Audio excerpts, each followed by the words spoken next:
It's one small step for man. When Neil Armstrong landed on the moon, One giant leap for mankind. a giant leap for American women in space would still be decades away. This was a generation of men who truly believed that only they had the secret to the universe. They were fighter pilots, space cowboys, and while they were becoming national heroes, NASA quietly formed the Mercury 13, a group of women led by the determined Jerry Cobb, who set the stage for women's spaceflight. They went through the same rigorous testing as their male counterparts, but they were never allowed to launch. America's space rival, the Soviet Union, made history launching the first woman into orbit in 1963, Valentina Tereshkova.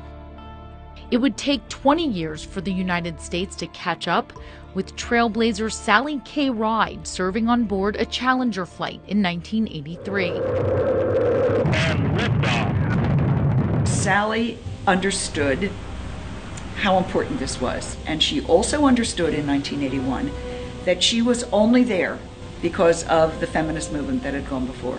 Veteran correspondent Lynn Scher covered NASA for ABC News. At the Kennedy Space Center in Florida. Sally and the rest of them proved that they could do the job just as well as everybody else. I signed off when Sally Ride flew in 1983.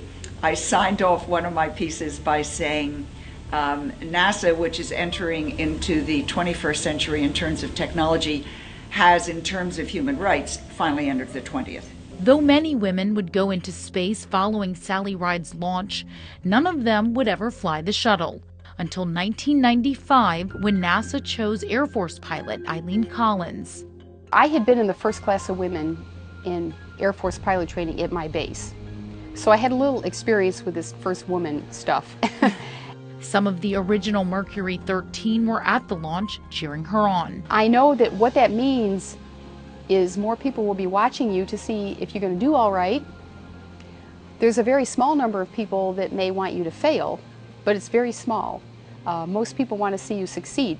4 years later, Collins would again make history, becoming the first woman to command the shuttle. Did they set a higher standard for the first woman?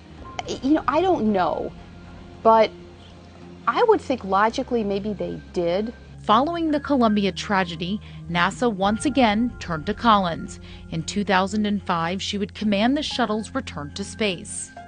The success of Collins and Ride in the male-dominated astronaut corps encouraged other women to dream big, aim high, and shoot for the stars.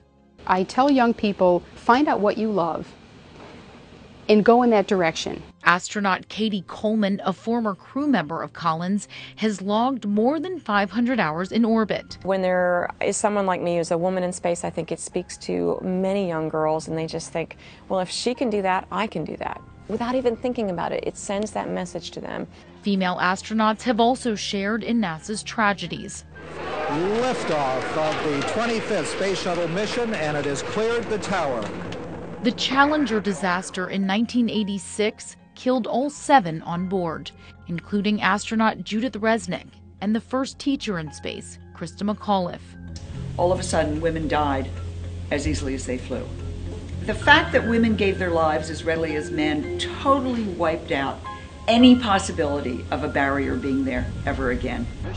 17 years later, another disaster. Space Shuttle Columbia broke up as it re-entered the atmosphere.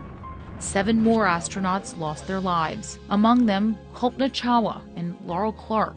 I was heartbroken, like anybody. I knew all the astronauts. I was heartbroken by what had happened to the space program. A total of 54 women from different countries have gone into space. And as the shuttle program comes to an end with Atlantis, another milestone.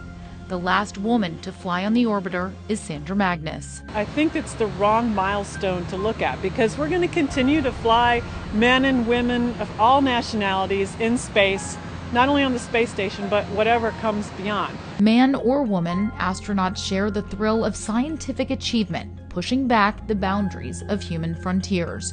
For The Daily, I'm Elizabeth Saab.